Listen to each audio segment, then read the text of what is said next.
Hello and welcome everybody to The Attention Mechanism. My name is Justin Robert Young, joining you on remote location in Orlando, Florida. But speaking to my co-host and friend, Andrew Main. How you doing, buddy? Fantastic. It's funny, was it the guy Rainbolt? Oh, yeah. The GeoGuessers. Within 10 feet. You ever seen him?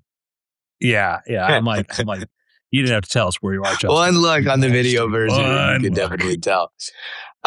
We have just a lot to go through. We missed a week, and that means that we have double the amount of news.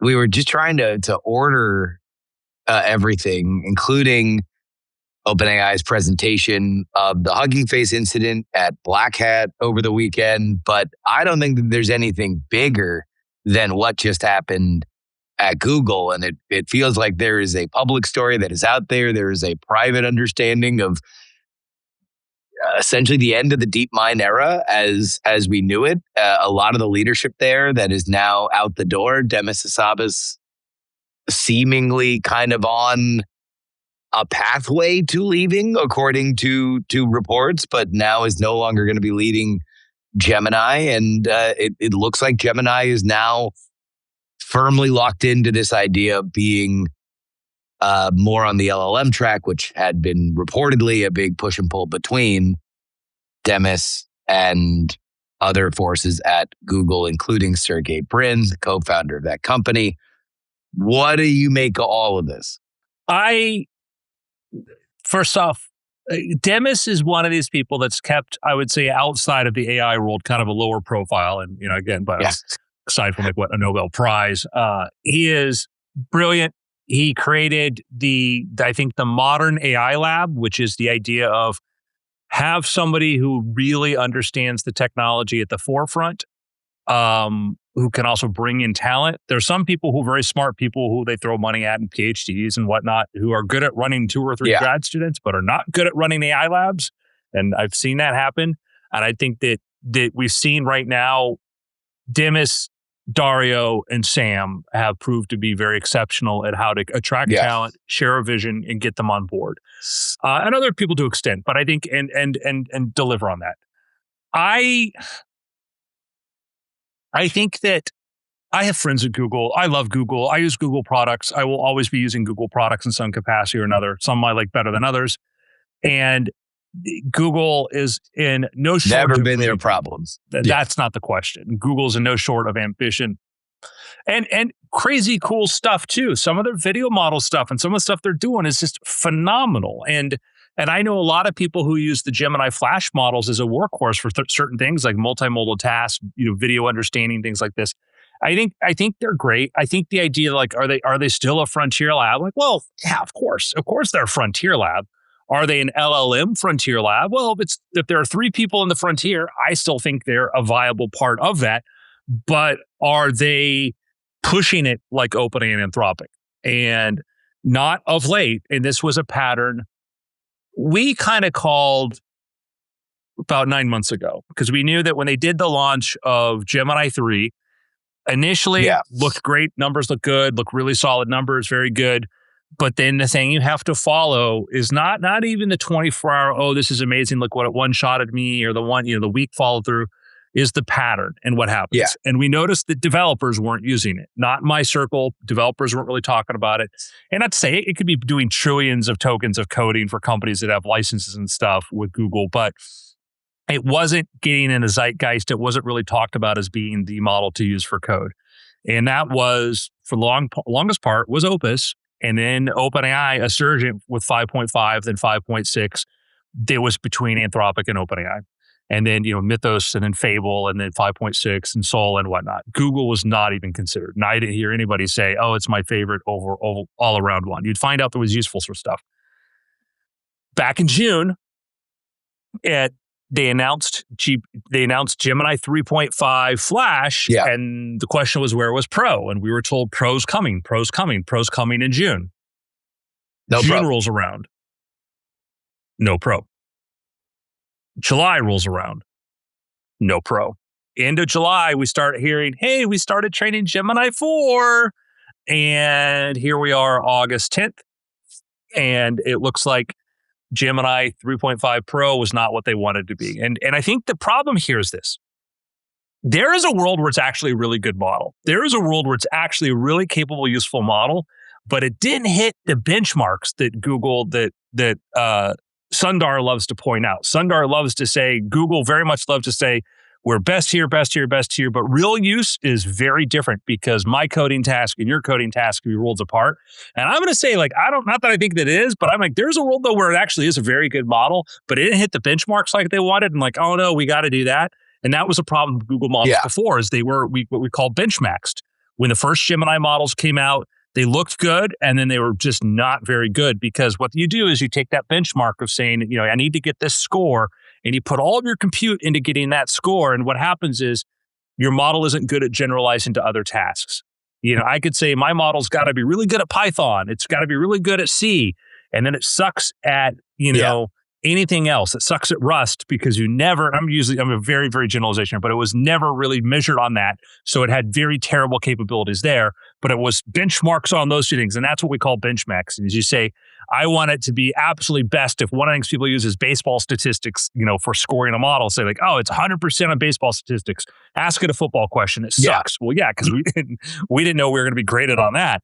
And that's been the Google problem. It's why those models have flopped. So it's a possibility that it actually did really well. I'll just say, look, this is not a good model. The goal of what a frontier best-in-class model from June to August is radically different than what it was before. Like, we are, we're on a different planet over the last 2 months of what we expect from these things. Yeah, I'm giving my charitable take, which is maybe it's good. And I'll say this too. It's the idea that they trained Gemini 3.5 and it sucked. Guess what? OpenAI 4.5. That came out and was not the hit. It was not what people were hoping, not what they were hoping for. And they came out and said as much, though. They said, hey, it's good here, it's some there, and made it available, and it really good in some areas, not so good areas, other places. And for the size, just wasn't where the frontier was. It may have been that Google had their own moment like that. Difference from OpenAI was by the time they said, it's kind of a whiff. Yeah. They had already had other models coming. They had already were shipping other stuff. And meanwhile, over here, we've got this, we've got that. And it looks like Google didn't have a plan for that other than to say, we're going to do Gemini 4. The term we keep hearing a lot is RSI, recursive self-improvement. And back up and go over that is the idea that you get a model that's good enough. You basically tell it, make yourself better. How would you train the next one? And we saw that with OpenAI, they said that GPT 5.6 Luna was basically trained by asking the bigger model, like go run a training session for the smaller model. And Luna, by the way, they've now lowered the cost of it by 80%. Is an incredibly, insanely cheap model to do. So they've been finding these efficiencies all over the place. We're starting to see signs of that. Anthropic has released, successive versions of Fable or Opus that have, that basically they've tried to make things more efficient. And we know that Anthropic has their own path to RSI. And I know people there who are very bullish about Anthropic and what's going on there and think that they've cracked it. I think that we're in a position where all I hear from inside OpenAI and Google is they're very excited because they're in this path of seeing their trajectories of things just rapidly increase and get better. Google, no. And that's going to be, like you said, there's a difference right now. If they can't ship a model that's on par with 5.6 or Fable right now, what are you doing? Guess what? The model better than 5.6, the model better than Fable. And that's, when we were back in June, that was like, all right, to stay state of the art, you had to be better than 5.5, which was an extraordinary model. And was kind of the start of this sort of new, moment that OpenAI is in. They were very proud of it. But it's like, we're way past that today. We are in, we're possibly, kind of breaking orbit on some of these models because of the RSI push. Let me go back to Google specifically though. Why didn't this work better? If this is the end of kind of the DeepMind era, what is this a Google thing? Is this a Demis thing? Where is it maybe just the fact that those two that they were great partners for a certain period of this phase where Google would give a lot of clout and a lot of money, and you could do the kinds of things that DeepMind did, which were phenomenal, and it just wasn't built for the LLM age. What went wrong? Well, I mean, most of Google AI is not just DeepMind. They put all that at DeepMind. My friends that were outside Google at some point are now all DeepMind now. So DeepMind became kind of a brand. We'll put it that way. As far as what worked, like why don't the other firms? Why did this phase? It seems like they are going in a different direction now. And Demis and a lot of those that leadership team that had been there for a while is not going to be part of it. With 4.5, and I wasn't at OpenAI when 4.5 happened. It was apparently a huge training run, a humongous model, maybe the biggest model they trained. And I think that they had a bunch of priors on what was going to work out, and it didn't. It did in some capabilities and not others. They didn't see sort of the leap they thought from that kind of scale. And OpenAI has been a bit more bold in some ways of what they've done than Anthropic. Anthropic has stuck to certain fundamentals, about pre-training and done some very good strategy about that and just built successively better models. And OpenAI was a little bit more, let's just try some different sort of takes. And I think that sometimes that worked out great, like reasoning. Reasoning was this incredible sort of gain. I think that 4.5 may have been, hey, yeah, you need to, certain things mattered that they didn't pay attention to and do that. And it could certainly have happened for Google, was that they just did a humongous training run on a model with expectations about what it was going to do, and it didn't perform. I think that's my guess, is that they may not, the problem that Google has is they are going to be risk averse. And that was the thing I've said, the thing that's going to be a limiter. Be like, I get in this argument. I'll be like, I have all the commute, all of that. And I'm like, yeah, but if you're the lead for model development and you miss and you've got to go to Sundar and say, hey, we screwed up. First thing he's doing is going, well, who do I replace you with? And it creates this, and that's a problem we can talk about later in the kind of the problem that China has to deal with. But you are in a situation where you're not given a lot of opportunity to be wrong. I would say at OpenAI, you have a bit more latitude, because if everybody's like, yeah, we all agree, because also at OpenAI, everybody's very technical. Sam is much more technical than people realize. If all the technical people go, yeah, this makes sense, let's try it, and it fails, you're like, yeah, I guess we were wrong. At a company like Google, where it's technical people trying to sell management on this, and it's technical people trying to sell Sundar and other people who are not technical in the way they are, yeah, we need to spend $5 billion on this training run, and it doesn't work out. And they're going to be like, well, you were the wrong smart people. I need to find different smart people. And it's like, no, this is science and it's research and experimental. So it could be a case like that. We've talked about this before. Demis was pre-LLM. Demis is from a different age of, AlphaGo and all that, of just like crazy developments in AI that we were seeing before we had the LLM phase. So it's not like Demis is a guy that's an LLM all built on like the language models are the way to do it. Demis is, reportedly a very big fan of world models and trying to build it from a different way. And I think that might be kind of an issue, is that Google might be saying, listen, that's cool. We need those people working on this. We need these people working on data. We need it working. Rumors are that Sergey Brin might be back to be even more hands-on when it comes to Gemini going forward, that a lot of the talent that is going to stay. You're going to move a lot more of that from London, where DeepMind was headquartered, to Mountain View. And, it's going to be interesting to see the word coming out of there, because there's obviously, when you have a big changeover like what happened, there's a lot of people that have a lot of things to say. And I mean, this is probably the oldest refrain that we have had in our conversations about AI, which is like, there's no ingredient that Google doesn't have to be a frontier model. Google's biggest problem is the bureaucracy that has oftentimes stifled that company beyond LLMs. This is just the latest thing that, the reason why there are, 7 products that Google will come out with that are all the same thing. Like, they've done like a messaging app and they just changed the name and it's a slightly different product. And reportedly, that's because you just have these warring factions inside that are all fighting against each other's products.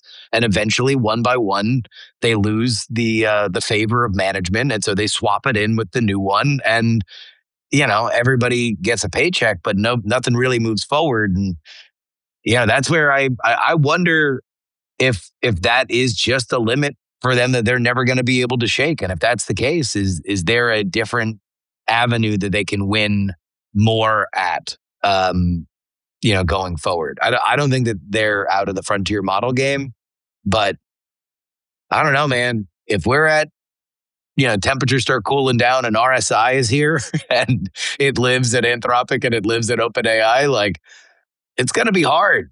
It's going to be hard to get back in that game. Yeah, I'll just say this. Early on, some really smart people left OpenAI and became Anthropic. Later on, Ilya left OpenAI, and OpenAI still has managed to survive. Google has a big checkbook, a lot of compute. Although the difference is, though, and this is a thing that's worth reminding yourselves of. One of my friends who's a researcher at OpenAI pointed this out.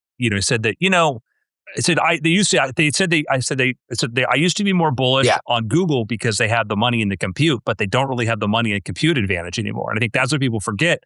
And I'll talk to VCs who be like, well, Google this. I'm like, you're cool. Google's got like a $4 trillion market cap, but their two biggest competitors now have a $2 trillion combined market cap, and they're focused on one thing. And if you're asking me, like, the amount of talent and compute being dedicated right now between Anthropic and OpenAI is huge, and it's not the same game anymore. Google isn't the giant that you thought they were compared to them. And particularly when you really take it, you have to pull out the AI part of Google and realize that that's not the $4 trillion company. So it's a different game. That being said, Google has billions of customers, millions of relationships with businesses and companies, entire ad platforms. They own YouTube. They own all these things. They have a lot of compute, tons of data centers. They have teams in scale and can build this. They've been selling compute, and that's been one of the roars they've had to deal with internally is people like, why are you selling our compute when we could be using our compute to do this? And I think that's going to be a serious question too, because I think Sergey Brin's brilliant, generational thinker. The fact that the co-founder, one of the wealthiest men in the world and co-founder of your company, had to step in to move things forward, and not to knock Sergey to say he's not that he, it wasn't just because he's the guy that worked on the original algorithm that made him useful. Yes, it was he can cut through the red tape. There are very, very, very few people that can do that at that company, and he's one of them. Yeah, he's one of one. Him. Say like Sundar can't even do that. Yeah, there is one guy and it's him. And so that's the thing, is to say that to move it forward, you needed an act of God to come in and say, let's get this done and be able to do that. There's only so much momentum there. It tells you how bad the situation is that literally he had to come out of retirement and say, okay, this team can't work this team can't work with this team, whatever. Guess what? I'm going to open up an office here. I'm going to tell you to do it. You're going to have to do it. They do it. Because even Sundar didn't have that power. So I think that's the scary part. I think the scary part is that it took him coming into place to come do that. That being said, there is plenty of $1 trillion opportunity in AI without you having to have the frontier model. And there is an advantage to just saying to a partner, maybe Anthropic, to say, you know what? Let's sign. They've done lots of compute agreements. So let's do the compute agreement, and we're going to provide your compute for the next 2 decades, and we're going to provide your training, whatever budget to do this.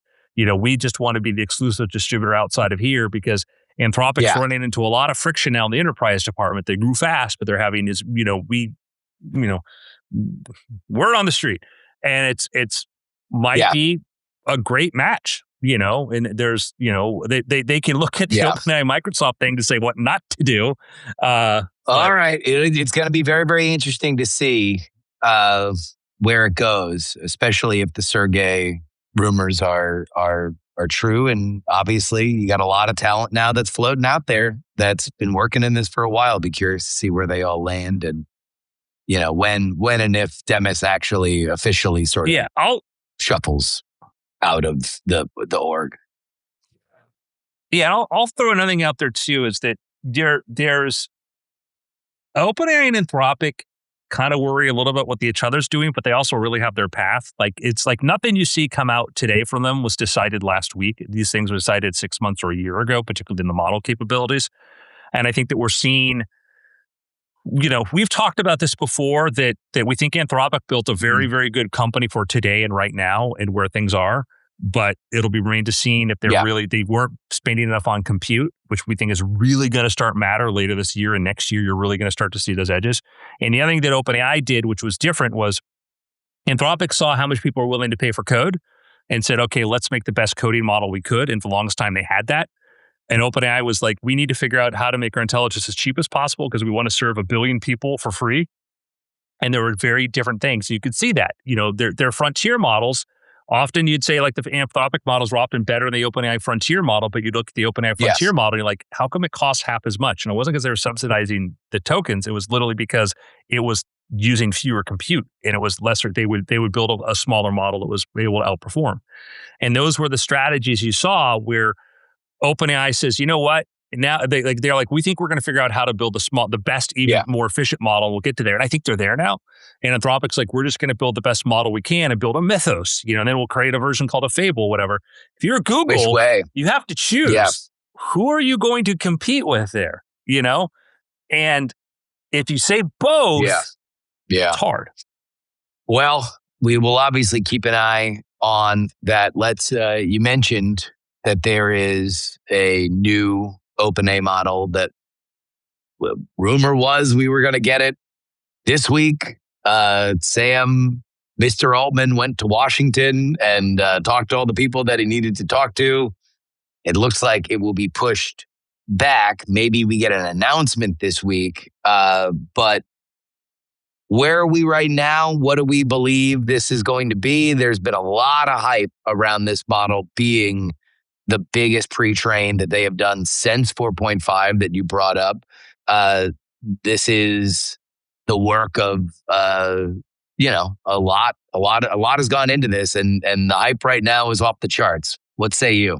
Hype is off the charts. It's everybody we know at OpenAI, and we've known for months, has felt very good about what their path they were going. They weren't really worried even about mythos or fable or whatever, because you understand too is that this is a point worth remembering. 4 years ago was when was when GPT-4 finished training. Now you may recall it wasn't released until March of 2023. It was 7 months. 7 months. We sat on that model for 7 months. And to think about sitting on a frontier model for 7 months is kind of crazy. And it's also kind of, how much advantage did OpenAI give up? Because they were trying to figure out all of the permutations of training, of safety, and all these other things in alignment and a lot of other stuff. The base model was amazing, but it was because of, I would say, maybe overly cautious in some respects on the safety part of that I don't think that we needed at that time. I think we need to be mindful of safety. I think it would have been better for more people to have access to a model earlier and to understand that, and maybe even a little bit raw. But anyhow, that was 7 months that they spent, secretly at the frontier without anybody. Well, they were already at the frontier before 3.5, but that's the thing you have to think about. And this is sort of true of Anthropic as well. Although Anthropic announced Mythos like earlier on, and then they said, hey, and I think that was sort of what broke sort of the nobody thing. can touch we it. Got this model Mythos, you can't use it. And then months later, finally, people got it in the form of fable, whatever. So I'd say that's what's interesting now is that we know with OpenAI, with Astra, we know that this is a model that they've had for months, and they're already apparently training the next thing beyond that, whatever. But yeah, I think that their models have been exceedingly good. From the interviews we've done with everybody there, I think they're much better at figuring out if a model's going to be good or not. That was the harder part. It was literally we'd be in a Slack channel testing stuff and deciding on taste if we thought it was good or not. And then you put it out in the world and people say it sucks at this, sucks at that, sucks at that. I think they're much better at that. I don't know. I believe it. I think that I believe that they probably have done it. The big question is, and I do think that part of this is tied to a lot of the heat around the release and the questions about, there's an executive order from the White House that we don't exactly know what it is, but there's some element of voluntary testing. We'll get to that the more that we have specifics. But exactly.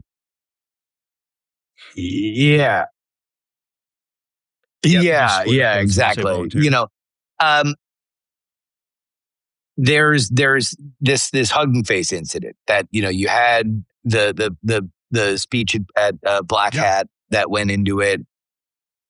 And it's kind of kicked up another round of, the political cycle on it. Vermont Senator Bernie Sanders came out with a pause AI, proposed bill. Like there's a lot that's kind of going on, but it's because of this attack. What did you hear in the announcement about the details around it? Has it changed your thoughts on that incident at all? So just unpack a bit. So OpenAI had an internal model. Which is certainly not Astra. It was not Astra, the one that is allegedly coming out soon. Yeah, it was given a task to do, and it was basically try to get better on a test. And it ended up deciding the fastest way to do that was to get the answer keys from Hugging Face. Found multiple vulnerabilities, able to do it. Now, the model is being tested internally. And normally when these models are released in production, they put what are called classifiers on that. We're basically just these other models that monitor what is coming in and out of the model to see if it's doing something it shouldn't have done. That wasn't in place. So this wasn't really a situation that would have happened, as far as we can tell, had that model been released to the public, because the classifiers that tell you like, hey, I can't think you do this, would have stepped in, and they weren't. The thing here was that the researchers didn't think, or whoever's using it didn't think like, oh, do we need to? Didn't realize the lengths at which the model is going to go to solve the problem and how long the model was running to solve the task. And it feels like if you have a highly capable model and you ask it to do a thing, it should be able to do the thing. And because sometimes those things, the difference between something that it should do and shouldn't do are often up to arbitrarily for this. I need you to clean up this PDF. All right. Is there copyright DRM on this? Well, there is, but I own it. Well, should it still refuse to do that or not? That depends. Hey, I need you to test my website to see if I have any vulnerabilities. Does the model need to go, hey, I need your driver's license. I need proof of this. I need the Cloudflare security certificate to make sure that you own it or not? These are questions. So the problem is you have an incredibly powerful tool. I have a laser. I have a super powerful laser. This laser, can shoot mosquitoes from the air. This laser can burn cancer. This laser can also, shoot through people in cars. Okay, should we have lasers? Answer is yes. Absolutely should have lasers. I have electricity. Electricity can, Thomas Edison can fry an elephant, right? It also can do wondrous things. These are powerful tools. The question we ask is, can we build safeguards in systems to make sure that they are used broadly in an aligned way? This was put in a system and a test where we didn't put that in place because it was an internal test. If this had been deployed, much like electrical cords or whatever, which are shielded, whatever, likely it would have been shielded and whatever, and that wouldn't be the issue. So I don't worry as much. I think this is where the frontier is going to be. What I do want is to make sure that as we increasingly have more capable systems, that people are able to have access to other models to make sure that they are not going to be victim to it. I think one of the things that, and it may have influenced some of the current administration position, was the fact that Hugging Face tried to use Claude and apparently refused. And maybe they asked OpenAI to go detail and it refused to sort of help cooperate with that, which is, well, that's a problem. If you're a trusted company, ideally, I think Hugging Face should be. Although, no problem with them. We've heard of other issues where Mythos, when Anthropic released Mythos to a limited number of providers, apparently there was open access and other people had access to it, which weren't supposed to do. And Anthropic wasn't very good about that. And I think this was kind of a case of like, Harry Potter and, Ron getting called into, Snape's office and being admonished. So the things that have kind of bubbled up to the surface were the models talking to each other and giving the models were leaving messages for other models so they could solve these problems. And they were being very clever about how they were doing it. They were hiding messages to each other in file names, and they were speaking in an odd language that they would be able to understand. That has been highlighted as misalignment, right? That this is a demonstration of emergent behavior that is anti-human if you are avoiding these kinds of things. My guess on it is, number one, and this is something that people don't I think, say enough when we're talking about the Hugging Face incident specifically, or a lot of those benchmarks. Number one, they're designed to try to find 0 days and get out of sandboxes. And two, they are not solvable. Yeah. So you are giving the model a problem it can't solve, and you are seeing what it does when it tries to solve an impossible problem that does not have an answer. And that can lead to creative solutions. Obviously, this one, too creative. And, the Black Hat talk went into kind of how they are going to think about some of these going forward. But still, the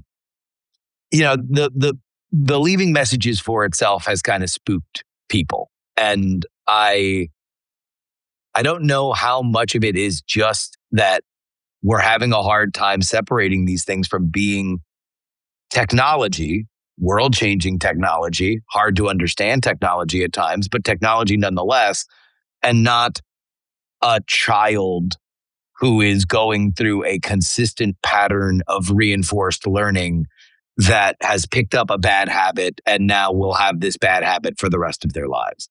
Yeah,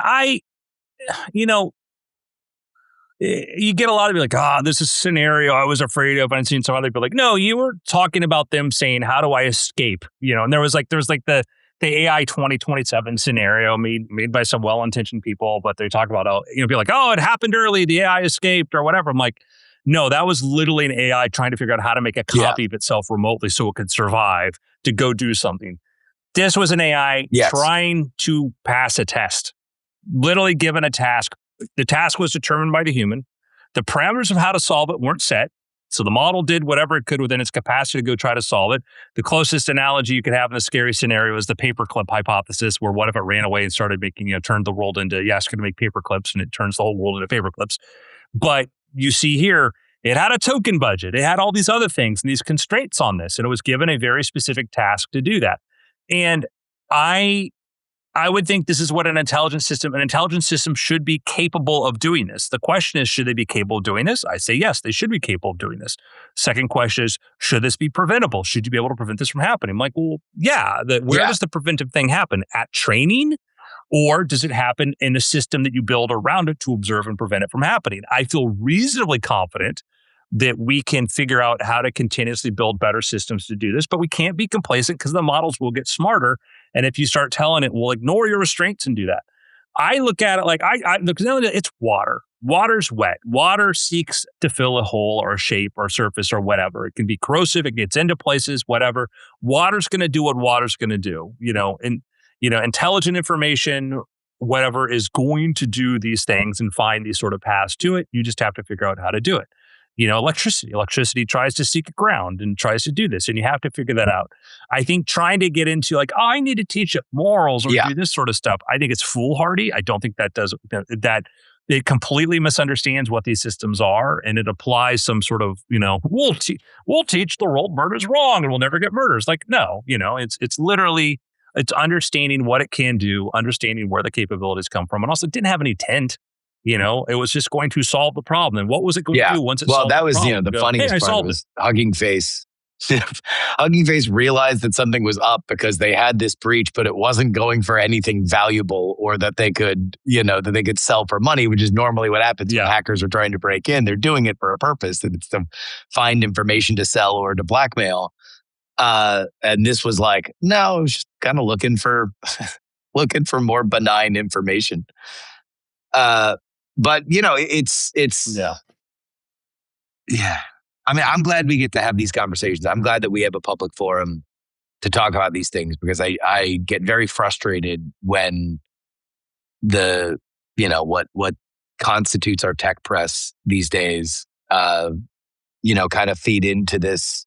Which, look, I mean, I know that this is a dividing line. There are people for whom believe that this is emergent behavior. This is human-like behavior. That is what they are afraid of this technology becoming, and that it will remember every lesson that we teach it. And if we are looking the other way while it's trying to do things that are wrong, then that's bad. I don't share that. And I wish that point of view was kind of out there more. That hey, let's understand exactly what happened here, because it's fascinating and it's interesting, and it does tell a story about how these examples are set up, but I don't know. It's not like we just caught the model smoking a cigarette and found an IV needle under their pillow or something, and that's how I think it's being treated. Yeah, the problem is that, and everybody's guilty of this, me too, is that things we don't understand, we ignore, and then we draw our conclusions from the things that we want to be true or believe to be true based upon information. Tech press is hard because it's a highly technical topic, and having talked behind the scenes with a number of people here, I'm like, and you're the ones informing the rest of the public?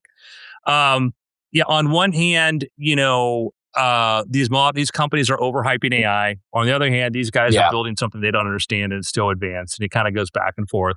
Even when I would see some of the pundits in technology too can be like, it's, they staged this event to get hype. And it's like, I don't think you understand how money works or the stock market works or investors work or how the government This is works. way more of a hassle to disclose than it is worthwhile for any hype. And like I laugh at the felony bench memes as much as anybody else. And the idea that this is like the new way you prove that you have a state-of-the-art model is say that our model did something illegal. But like, it's bad. And it's also bad for all the reasons you said. And in the research world, the safety question is huge.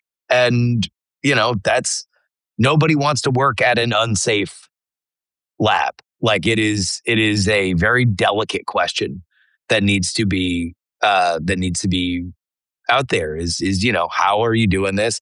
Are you taking this seriously? Because the talent that moves these companies forward are fixated on it. Yeah, everybody takes this seriously. Like, I have an alumni group of former OpenAI people and talking about what happened. And it wasn't like, he was like, oh yeah, this is concerning kind of thing. I feel like it's, we have to figure out, steps forward, not treat these things as a joke, because I do think that we get into a world where these things are increasingly going to be problems we have to deal with. So, but also like I'm like pretty awesome. Oh man. Well, there was one other story that we had on our radar. I don't really know what to make of it aside from just pointing out that there's a back and forth now, a New York Post article about now OpenAI's Dean Ball. The way that I read it is like, look, there's still some fresh wounds out there, especially from the Department of War, about what happened with Anthropic, and I think that explains to me kind of some of the vitriol. Yeah, we've got a lot of different parties now inside the White House advising on policy and different camps there, and plus what's going on with other government agencies. I don't pretend to understand DC, so we'll see. We'll see. Let's get everybody in a room, figure out where we're lying, and work it all out. Well, it is good to be back and chatting, because the news, my friends, it never stops. Until next time, friends, we'll see you later. Diamond Club hopes you have enjoyed this program. Dog and Pony Show audio.